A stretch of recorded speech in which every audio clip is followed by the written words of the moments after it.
is Notsam Wrestling. Introducing your host from New York, here is Sam Roberts. Hey, happy Monday. Welcome to Notsam Wrestling. What a time. What a time to be a wrestling fan. Today I wanted to do something special because, it's a big night in wrestling last night. AEW presenting with New Japan Pro Wrestling, the Forbidden Door pay-per-view. AEW coined the phrase Forbidden Door when it started working with Impact Wrestling, not only acknowledging that promotion on their television, but exchanging superstars, having Tony Khan show up on Impact, having the Good Brothers on Dynamite, having Kenny Omega headline an Impact pay-per-view, the whole back and forth relationship. I think from the beginning of AEW, because if you look at the roots of AEW, while a lot of it had to do with the All-In pay-per-view, I think a lot of it also had to do with how hot New Japan Pro Wrestling had become 4 years ago or whatever it was. And I think that as much as it had to do with Cody and the Bucks and Kenny and what they were doing, I think it also had a lot to do with what Jericho had done in New Japan and just how he had been a part of New Japan getting super, super hot. So I think since the beginning of AEW, fans have been waiting for a New Japan crossover, and it just never happened. Finally did on pay-per-view, AEW New Japan, and AEW was marred, certainly, with a lot of unfortunate injuries and circumstances, but still managed to put together an incredible card. But I thought to myself, is this the Forbidden Door?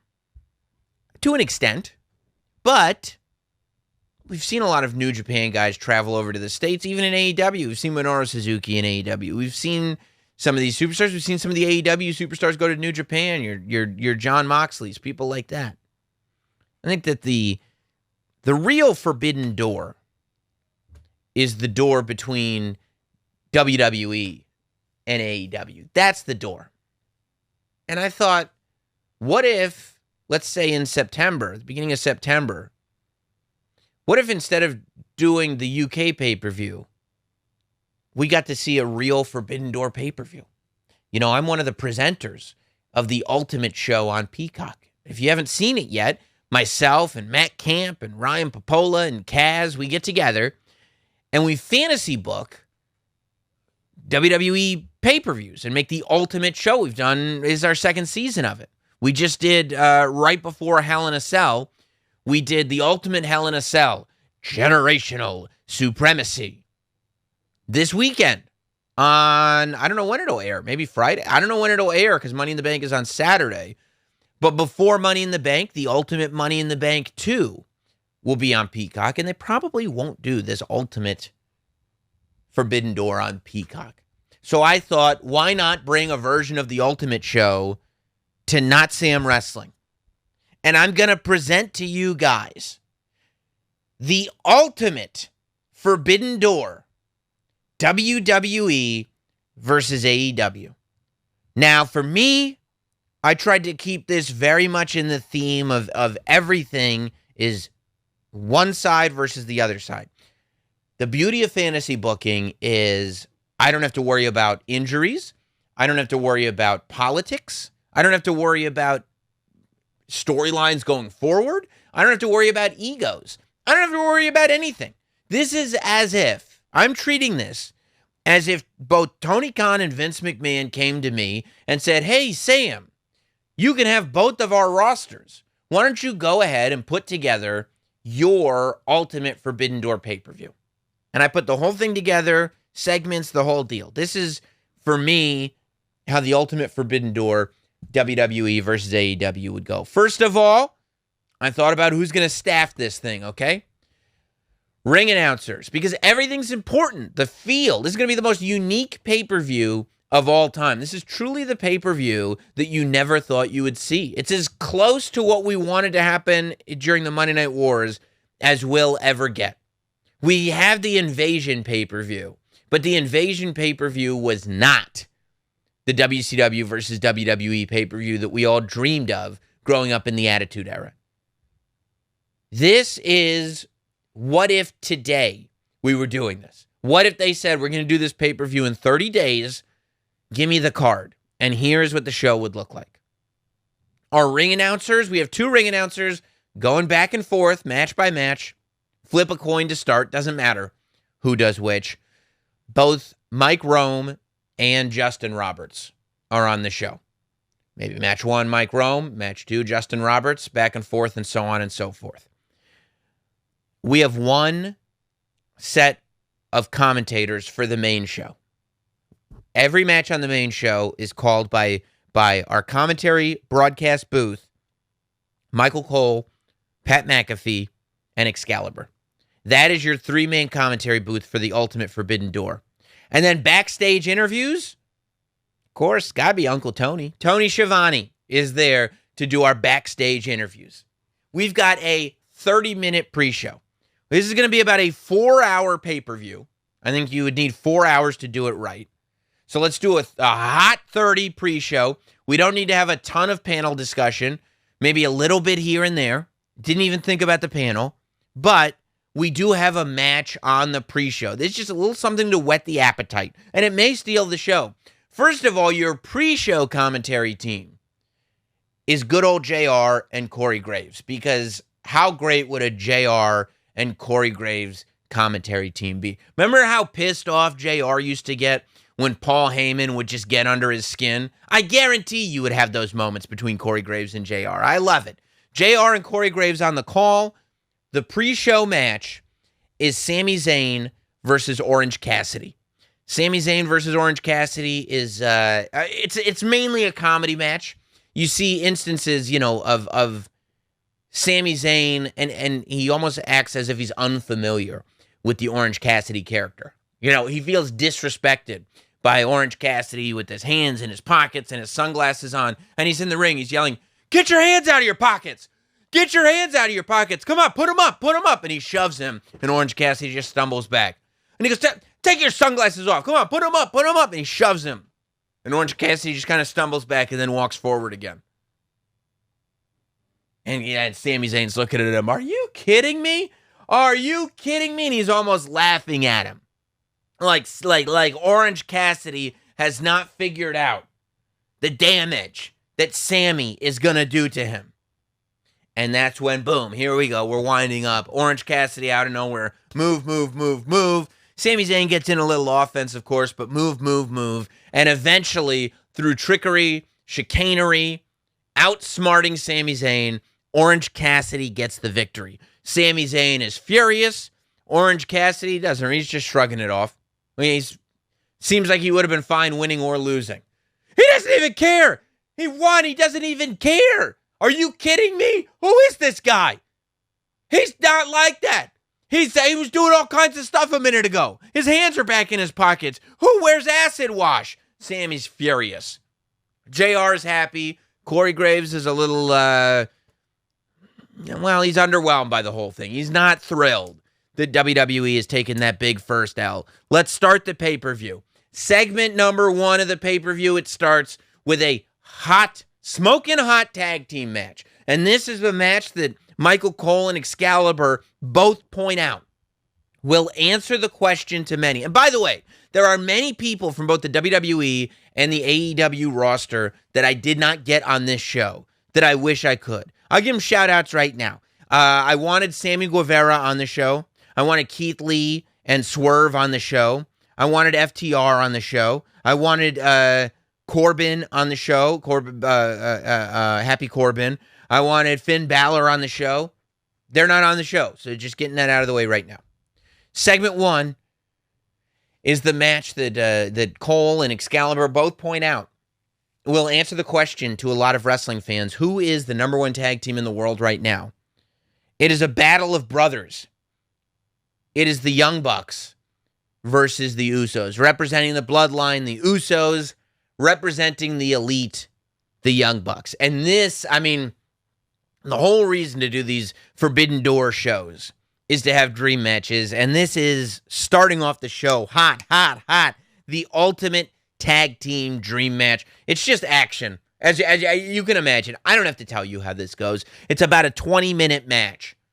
and there is not a stop for a breath at any point. I mean, tope suicidas, planchas, dives, and more dives. So much double team maneuvering, tag team specialty, everything you can possibly imagine.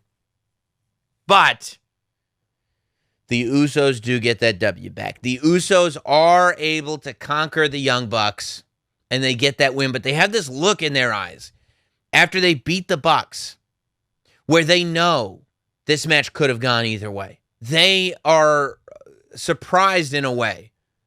Kind of taken aback is more because it's not cartoonish. They're kind of taken aback at how good the Bucks actually were. And you can see it all over the Usos' face. They know that they could have just as easily lost this match as they won. And the Bucks are a little disappointed, but, they realize that in that moment, the Usos were the better team in that moment. But it leaves us hungry for more. It leaves us going, man, I would love to see that match one more time. Oh, the New Day's not on this show either. I would love for the New Day to be on the show. I mean, if there was room, I absolutely had FTR versus the New Day penciled in, but they're not on the show. Segment 1, 20 minutes, Young Bucks versus the Usos. Usos win. Segment 2, Tony Schiavone is backstage, and he is interviewing Gunther and Ludwig Kaiser. And there is just this sort of, it's really good for the character of Gunther as he holds that Intercontinental Championship, as Tony Schiavone is almost in awe, intimidated by this individual that he's never interacted with before. And Ludwig and Gunther are explaining that this has nothing to do with WWE or AEW. This is globally. There is no man bigger. There is no man stronger. There is no man fiercer. There is no man more dangerous than Gunther. And that's when Wardlow walks in. And the fans go nuts. And he just says, no man. And Gunther and Wardlow just stare at each other. And that's all we get. Just a good old-fashioned stare down backstage. Leave it on there for 10 seconds, 15 seconds. Ludwig Kaiser taps Gunther. Let's go. And they am scray. They on delay. But we get this moment of what would it be? Can you imagine? Gunther and Wardlow. Segment 3, the first women's match of the night. Britt Baker, Thunder Rosa, Becky Lynch, and Bianca Belair. A 4 corners match. A quadruple threat match. It's a fatal 4-way. No championships are necessarily on the line, but really these are 4. We talked about the fact that the Young Bucks versus the Usos would answer who the best tag team in the world was. This, in a lot of people's minds, is going to give credence to the best women's wrestler on the face of the planet right now. And this is another one that's action heavy. You see a lot of moments of Britt Baker and Thunder Rosa not quite sure if they should be working together or against each other. They kind of go back on working together because they want to score the points for AEW, but realistically, they don't like each other. Becky Lynch and Bianca Belair find themselves in the same situation. They realize that they are teaming up on Britt and Thunder, but they don't like each other. And as the match goes on that way, and you're not really seeing conflict between the WWE superstars or between the AEW superstars. It's still, promotion versus promotion. At one point, Becky attacks Bianca when Bianca is prone. And you hear Becky yelling at her, "This isn't about them versus us. This is about who's the best. Who's the best? And I'm the best." And we see, okay, and then Britt Baker kind of hears that, and she starts going after Thunder Rosa. And now we've got 4 individual women, and they're all competing with each other, trying to figure out who is the number 1 women's wrestler on the planet. And they're going, and they're going, and they're going. Action, action, action. My line of thinking here is you have the opportunity to make somebody really a villain. And the way you make them a villain is by making them do something that you just don't want to see happen. And that's pinning Bianca Belair. Bianca Belair is, I would think, the most beloved person in this match. Thunder Rosa, a close second. Actually, I'm going to take that back. Here's what's going to happen. Britt Baker wins this match by rolling up and pinning Thunder Rosa. And Becky and Bianca are like, are you kidding me? And Britt is just pointing at her head. Too smart, too smart. See, Thunder Rosa didn't see it coming. Thunder Rosa is not thinking that Britt's going to pin somebody that's competing on the same team. So what we have here coming out of this is the bad blood between Thunder Rosa and Britt Baker continues. But technically, Britt Baker does get the big W in the Fatal 4-Way match. And that's the first main card, non-pre-show victory for AEW. So we're 1-1, and coming out of this match, a video package airs for the story that's been told on 2 different television shows over the last few weeks. And that's the Edge and Adam Cole story. See, Edge talks about when he got back to WWE. And he talks about the fact that when he got back to WWE, he looked around at all the potential and all the great matches that he could have. And as he's talking about this, you see clips of him facing Randy Orton and him facing Seth Rollins and him facing Roman Reigns. And he goes, and I had heard the legend of Adam Cole, baby. And Adam, you were at the top of my list. You were one of the top people that I wanted to have that match with. I don't know how long I'm going to be back in the WWE for, but while I'm here, I want to be able to say that I shared the squared circle with the young superstar that has the world talking, Adam Cole. And I got here, and I went to Orlando, and I looked at NXT in person, way in the back. And you know what I saw? The reason that the whole world was talking about you is because you had them all fooled. Adam, you are not the second coming. You're not as good as I was when I was a tag team wrestler. There's no way you would have ever survived on this main roster. And the only reason that you're where you are today is because you couldn't cut it here. So Adam Cole, I'm showing up at the Forbidden Door for one reason and one reason only. I want to expose you. I want to show the world. I want to end the talk. Ever since I've been back, people haven't stopped talking about you. Even after I figured out you were a phony, people kept talking about you. The story that they should be talking about is the fact that Edge has done the impossible, is the fact that Edge, when his career was ended, came back to WWE and has had nothing but classics. But are they talking about that? No. You know what they are talking about? How Adam Cole didn't get a fair shake. How Adam Cole should have been on main eventing Monday Night Raw and SmackDown. Well, Adam Cole, I'm going to show the world exactly why you're not fit to do that. And then Adam Cole is on the other end, and he's saying, Edge, here's what I see when I see you. Somebody that should have left after one comeback match. You ever have somebody come out of retirement and go on that nostalgia tour and not know when to leave? Edge, the reason you don't see it with me is because you don't see it anymore. Edge, I haven't tricked anybody. Here's what happened. The industry passed you by. Every place that I have been to, I have been a world champion. And rest assured, I will be the AEW world champion. Edge, I accept your challenge. And I am coming to Forbidden Door to show you what real wrestling looks like today. And it has nothing to do with the stuff that you did way back when. Edge, you're one of the best to ever do it.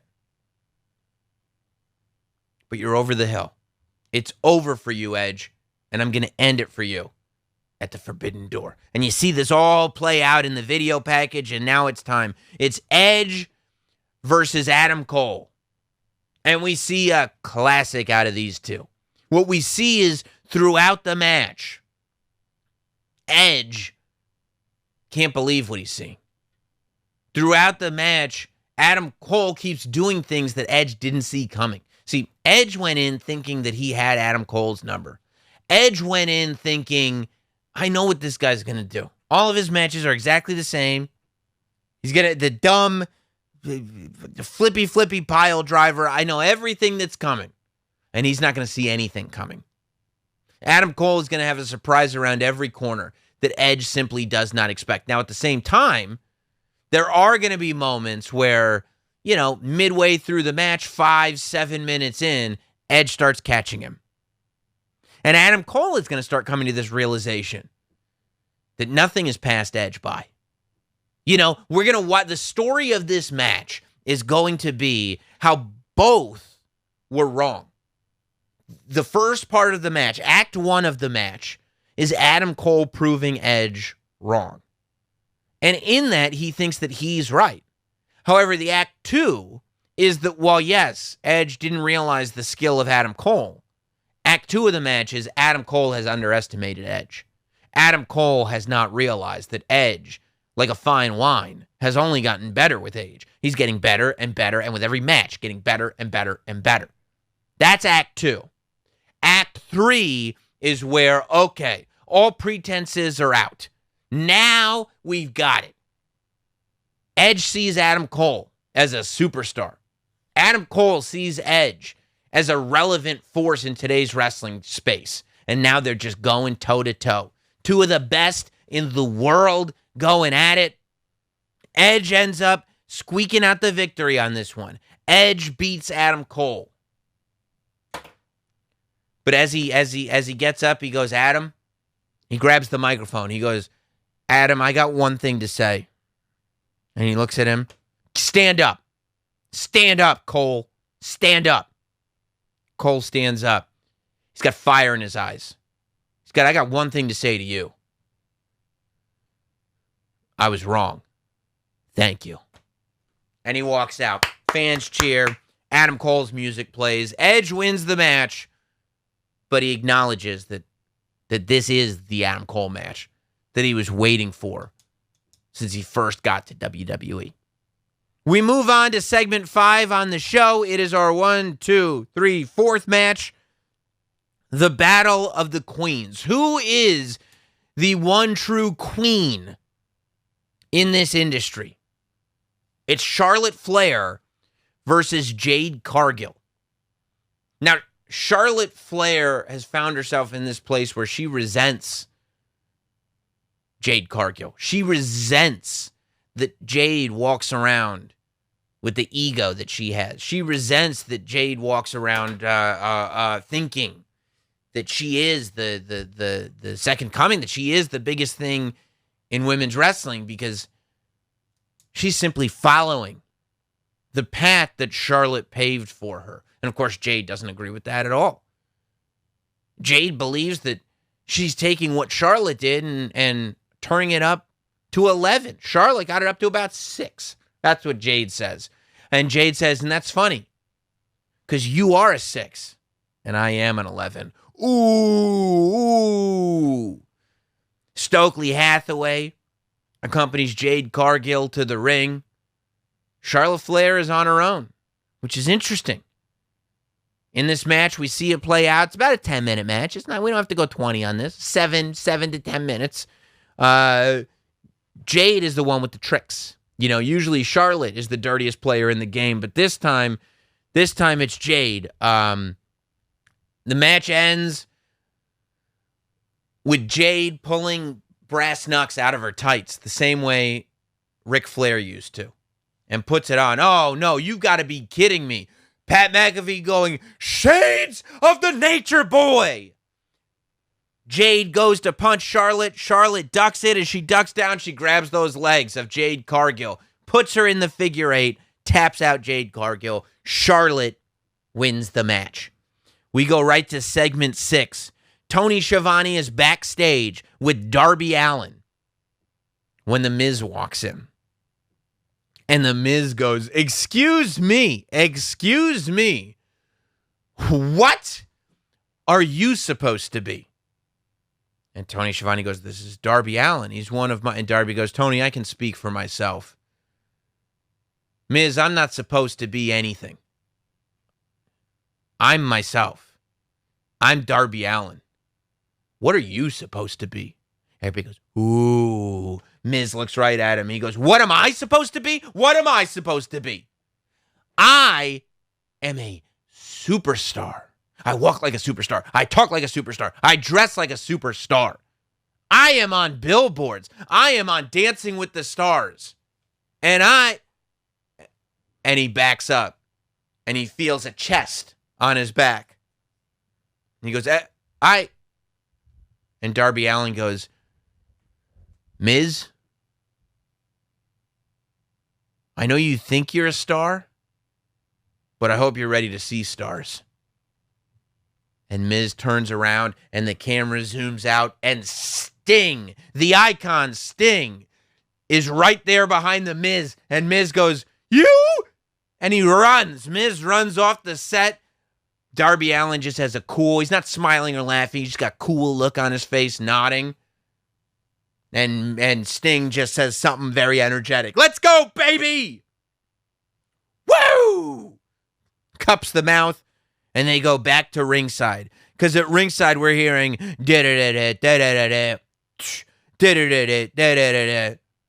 Kevin Owens is in the ring. Welcome, ladies and gentlemen, to a very special KO show. That's right, the KO show has come to the Forbidden Door. And Kevin Owens goes, the beautiful thing about the Forbidden Door is that it makes it so that there are so many more guests that I could invite here on the show. But you know, when people think about the KO show, one of the most important memories that people have of that show is the show that we called the Festival of Friendship. Everybody goes, yeah!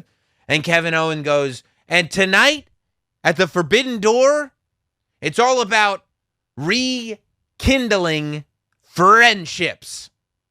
And everybody goes, you got to be kidding me. He goes, my guest on the Kevin Owens show, please welcome Chris Jericho. And here comes Chris Jericho. Chris Jericho is Kevin Owens' guest on the KO show. Long-haired Chris Jericho is in the WWE, and it's Judas that's playing. Judas plays him down the aisle. Fans are singing along. I'm not going to sing it here. But Jericho comes to the ring, and he goes, Kevin, it's great to see you. And they shake hands, and they hug. And Kevin goes, Chris, it's great to see you. I've actually heard you've got a brand new list for us tonight. And they're going over. They go like they first they reflect. They go over all their memories. We had great times together, didn't we? And they talk about all the fun things that they did together. And they gavant. I don't even know if gavant is a word, but gavant feels fitting for what KO and Jericho would do together. And they chit-chat. And then Kevin goes, Chris, I brought you on here today because you told me that you had a new list that you wanted to share with all of us at the biggest pay-per-view that the industry has ever seen. And Chris Jericho says, yeah, I'm glad you asked about that list. Because I have a few people's name on the list.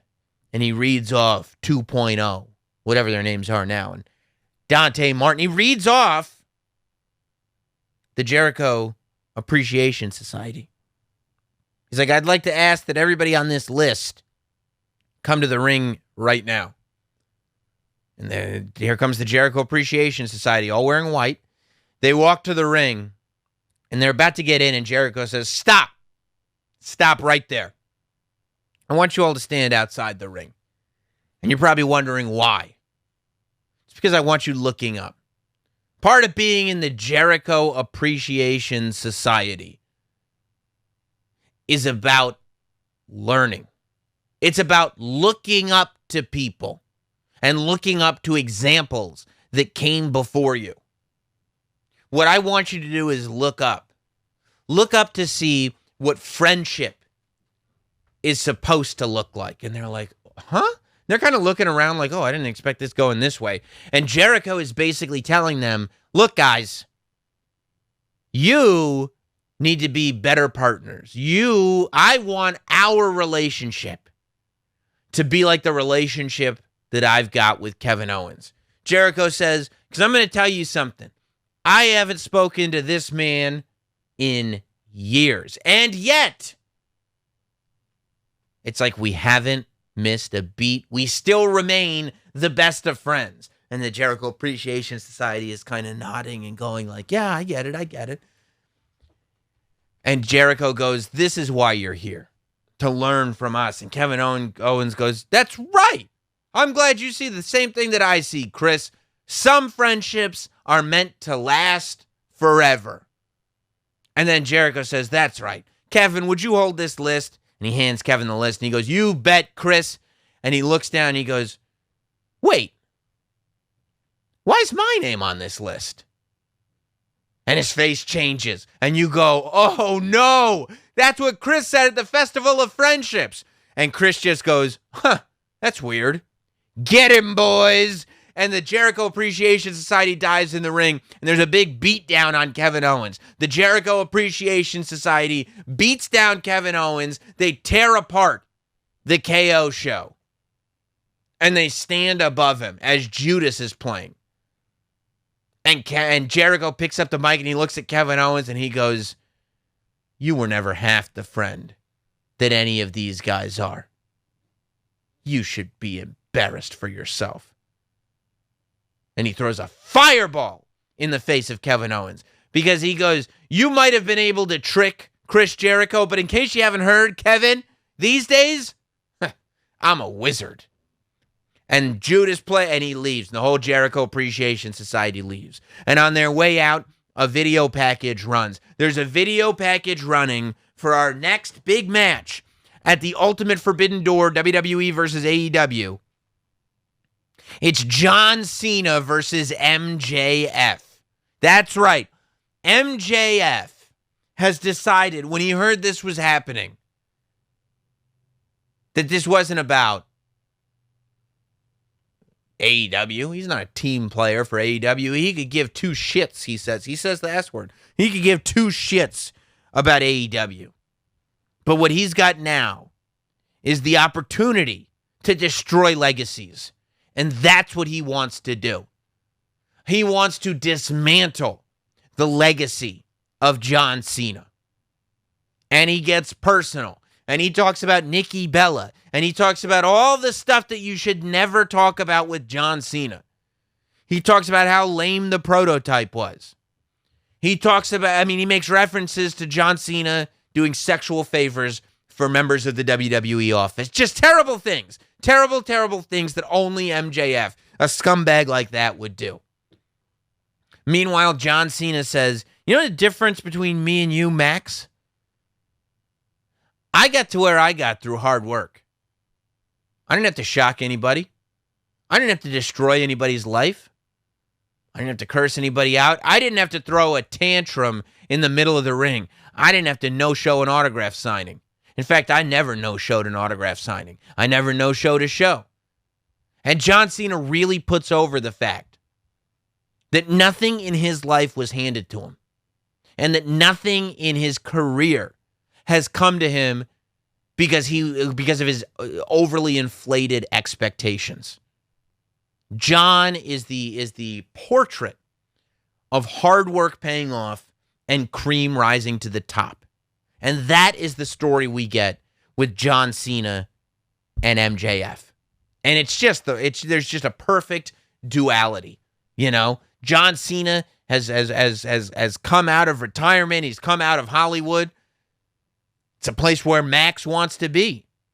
Max, you're jealous. Max, this is everything you've ever wanted. You don't think I know? You were a little kid. And John Cena brings back the tape. You were a little kid on the Rosie O'Donnell show. All you wanted to do was be in show business. And what have I done? I've become 10 times the wrestler that you will ever be and created 10 times the career in Hollywood that you will ever have. You could have all these things, Max. You could have every single thing that I have because you are talented enough to get them. Max, and he keeps calling him Max. He never calls him MJF. He only calls him Max. He goes, Max, I'm going to let you in on something.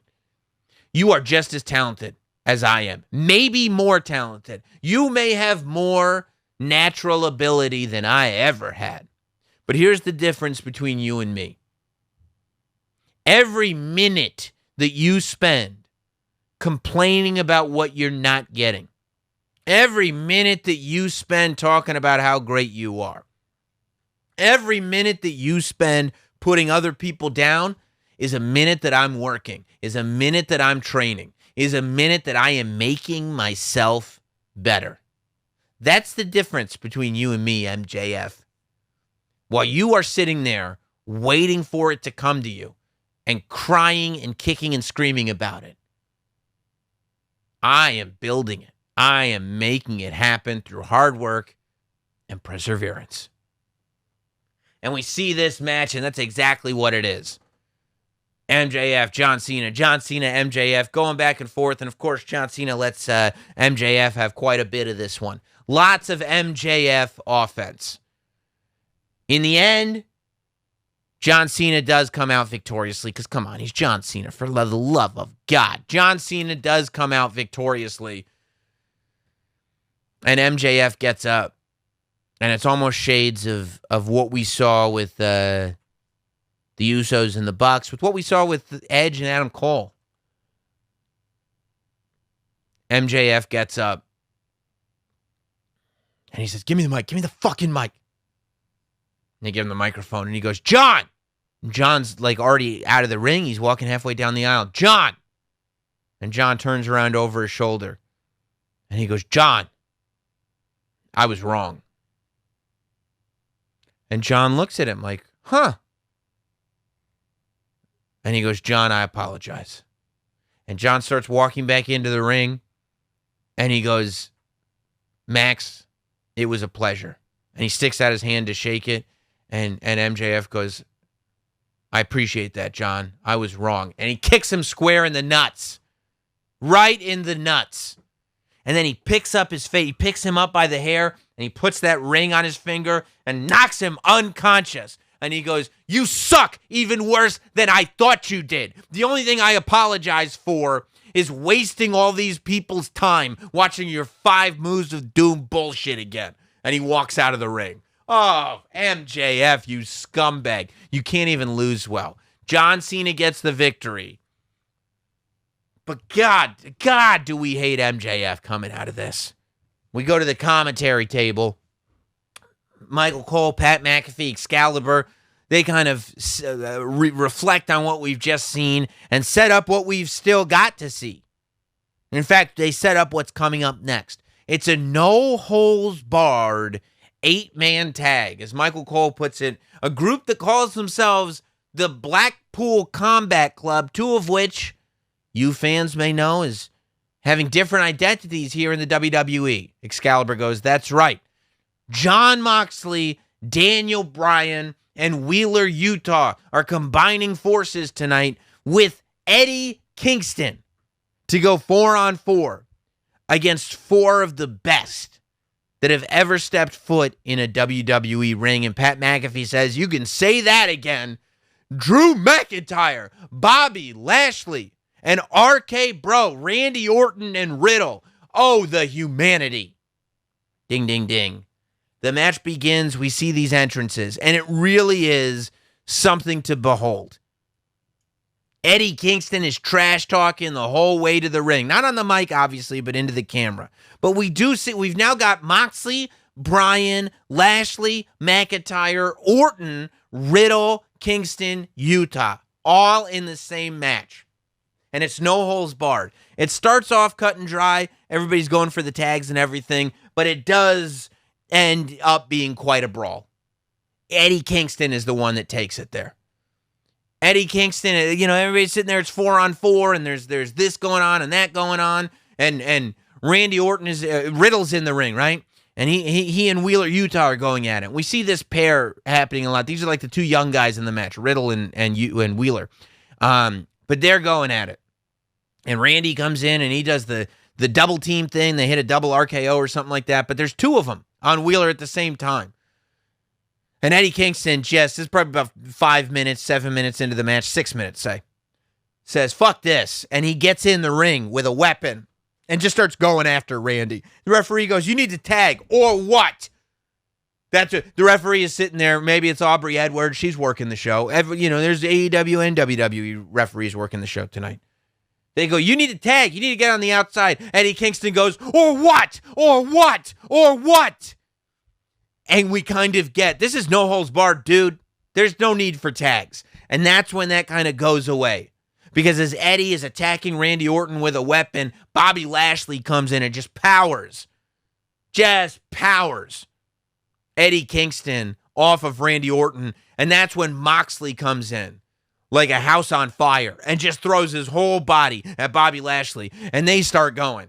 And McIntyre comes in and Bryan come in. And it's just 4-on-4, all 8 men, all humanity, just going. Eventually, it's Bryan Danielson that gets, I'm going to say, let's make it count, that gets Randy Orton in that label lock. Bryan Danielson taps out Randy Orton in this thing. Because I wanted to make an impact. We've given Cena the victory over MJF. We've given Charlotte the victory. We've given Edge the victory. Let's go now. We had Jericho come out, looking real strong in the KO show. MJF did look strong in the Cena match, but Cena did win. So this time we're giving the Blackpool Combat Club and Eddie Kingston a real strong victory by having Randy Orton tap out to Bryan Danielson. That's a big deal. As we're trying to clear the carnage from ringside, we go backstage. This is segment 10 we're in now. Backstage, Sami Zayn is walking around complaining he's a conspiracy victim. This is not a straight interview with Tony Schiavone. It's just the camera's following him as he's walking. Like, this is ridiculous. That guy wasn't even a superstar. He wasn't even a wrestler. He had sunglasses on the whole time. He had hands in his pockets. He was wearing a denim jacket, for God's sake. Who wrestles in jeans? It just doesn't happen. It just doesn't happen. He goes, what else am I going to see from these people? And he walks headfirst into a chest, and we pan up, and he sees Luchasaurus. And he goes, what are you? And Luchasaurus just looks at him, and he goes, I'm Luchasaurus. I'm a dinosaur. Sami Zayn goes, okay, all right, nope. No problem. I'll just walk away slowly. Oh, and they see him walking away just like, what am I going to do with myself tonight? That's when we go to the ring for our next match. Segment 11. We see the graphic come up. Let's go. We're starting the thing.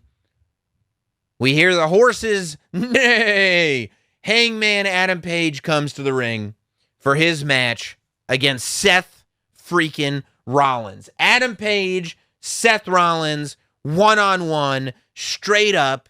This is, while it hasn't been framed this way, this is clearly the match between two guys who both feel like they should be on top of their companies. Both have an argument as to why they should be on top of their companies, but for whatever reason, are not on top of their companies. This is the show stealer match. This is the wrestling fans match. So this one didn't take a ton of promos to get here, didn't take a ton of stories to get here. This is about, who is really the best in the locker room that these companies have to offer. is a very evenly paced match. Seth Rollins tries a lot of dirty tricks. Hangman Page keeps it clean. And eventually that works out for Hangman Page as he is able to defeat Seth Rollins.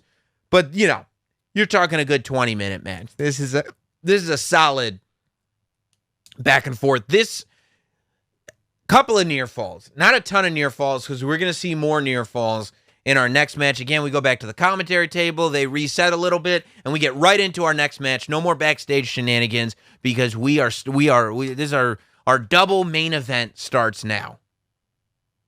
Segment 12 is, how many matches? I have 1, 2, 3, 4, 5, 6, 7, 8. Yeah, 9 matches plus the KO show. That's the way. I was going to do 10 matches. I added the KO show. 9 matches. This is our 8th of 9 matches. Cody Rhodes versus Kenny Omega. This is who is the guy? Who's the best?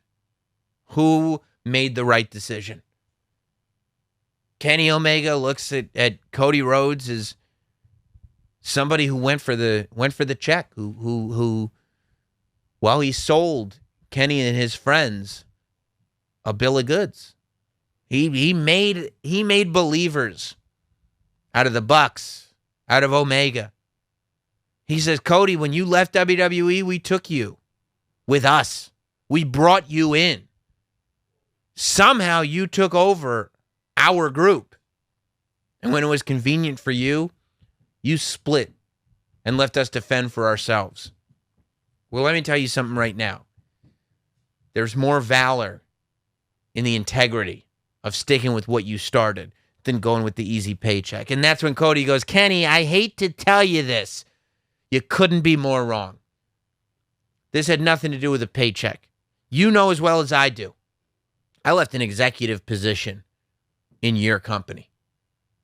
Not to get a paycheck, but to go forward with my father's legacy, to be that WWE champion. You and I both know I had unfinished business here. And that's what I'm back to do. And Kenny Omega says, well, I'll tell you what, it's going to be real difficult for you to finish that business. It's going to be real difficult for you to try to prove to these fans that you're the best the WWE has to offer when in front of their faces, I beat you. Because this is what I'm going to do, Cody. If you're going to march around here like you're the best WWE has to offer, I'm going to make sure that everybody knows that right over on the other channel, there's somebody better than the best the WWE has to offer. I'm going to beat you, Cody. I'm going to spoil your legacy.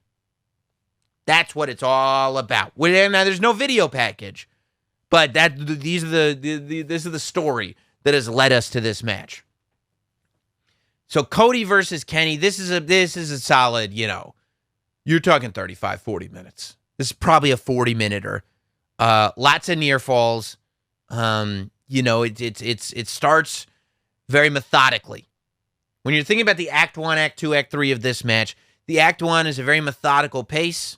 Both superstars are being very deliberate in their mannerisms, clearly going after specific things. Act 2 is where the action really starts. Act 2 is a very, very fast-paced Act 2, Act 2, Act 2. Act 2 is where the near falls start to come in. Act 3 is all desperation. Act 3 is two guys just trying to end this thing because they can't put the other one down. And by the time you finish Act 3, it is Cody that's able to put Kenny Omega down. On this night, Cody was able to defeat Kenny Omega. And they end with a handshake. And Kenny Omega holds up Cody's arm and points to him. It's beautiful. It's a beautiful, beautiful moment. They hug and they cry together, and we realize that these two have been through more together than most of us can ever relate to another human being. We now set up for the main event of the show. The match that we've been waiting for. Who is the needle mover? Champion versus champion. Roman Reigns versus CM Punk. Now, there's a lot of meat on this bone with Roman and Punk. Not only is this about who is the top person in the industry, who is the top champion, but it's also about the resentment that Punk has for Roman, right? Let's not forget the Colt Cabana podcast, Make Roman Look Strong, Make Roman Look Strong. Like Roman represents everything that CM Punk was fighting against when he was in WWE. And Roman resents Punk because Punk doesn't treat him seriously. You know? At one point, Punk says, "You got a shirt that says needle mover. The only thing you are is a needle dick." Everybody goes, "Oh!" And Roman gets mad. And here we go. The match begins. CM Punk comes out first. Cult of Personality is just raging through the Ultimate Stadium because best believe this is an Ultimate Stadium show. And then here comes the Tribal Chief, Roman Reigns. And you get this wonderful moment as Roman Reigns enters the ring and Paul Heyman is on the outside holding both the WWE Championship and the Universal Championship. And Punk is looking right at Heyman. And Heyman is looking at Punk. And he's smiling and he's shaking his head. And he's got this satisfied look on his face. Like, Punk, this is what the look says. Punk, I know you. I know who you are. You're not going to win this match. The look says, I have never been more secure with my choice to represent Roman Reigns instead of you. And that's a powerful, powerful look. We get Punk versus Reigns. Bell rings. Reigns hits him with a spear right away. They laugh. He waits till Punk gets up again, hits him with another spear. This time goes over for the cover very casually. 1, 2, kick out. What? Paul Heyman is confused. What? Well, I didn't see that coming. Okay. Roman Reigns goes, get up. And he starts messing with his wrist. Punk gets up. Roman hits him with the Superman punch. Now Paul Heyman is shaking his head and smiling. Now we've got it. Roman goes over to Punk. 1, 2, kick out again. What? Roman's like, all right, he's going to get hit with it again. Roman goes up for the Superman punch. This time, CM Punk catches him with a high knee while Roman is in midair. Roman goes down after the knee. Punk dives over him, hooks the leg. 1, 2, kick out at the very last moment. Paul Heyman cannot believe how close that was. And now this match begins. Now Punk's getting in some offense. Punk is getting in those boots. Roman has underestimated CM Punk. Punk is fighting with all the fury that he's had for all these years. And he's going after him. Punk is there to not just beat Roman Reigns, but to finally prove that what he's been saying for the last decade has been true the entire time. He is the top guy. He's the needle mover. He's the best in the world. 1, 2, kick out. No, boom, gets him up on the shoulders. There it is. GTS. Roman goes down. 1, 2, 3. No. Roman kicks out. People can't believe it. They're going back and forth. Referee goes down. Roman grabs the title. Goes to hit Punk. Punk ducks. Back body drop. Title goes flying. Referee is back up in the air. He wasn't able to take advantage of the referee being down. Punk's laughing. Haha, I got you. He's doing that judo thing with his wrist. While he's doing the judo thing with his wrist, Roman comes in, spears CM Punk. Punk goes down. Punk gets right back up to his feet, and then boom! Superman punch. Roman goes for the cover. 1, 2, 3. Roman Reigns defeats CM Punk. And at the end of the ultimate Forbidden Door, Roman stands victoriously, still champion of this world of sports entertainment. So my card was Sami Zayn versus Orange Cassidy on the pre-show, Young Bucks versus Usos, Britt Baker versus Thunder Rosa versus Becky Lynch versus Bianca Belair, Edge versus Adam Cole, Charlotte versus Jade Cargill, Jericho on the Kevin Owens show, Cena versus MJF, Eddie Kingston and the BCC versus Lashley Drew and RK Bro. No holds barred. Rollins versus Hangman. Cody versus Kenny. Punk versus Roman Reigns. Usos, Reigns, Cody, Cena, Charlotte, Edge for WWE. Britt Baker, Orange Cassidy, Eddie Kingston, BCC, Hangman Page, and I guess you could say Jericho for AEW. And that's the way I would book the ultimate Forbidden Door WWE versus AEW. Thank you. Thanks for listening. Follow at Notsam on Twitter, Instagram, Facebook, and YouTube. Rate, review, and subscribe. This has been Notsam Wrestling.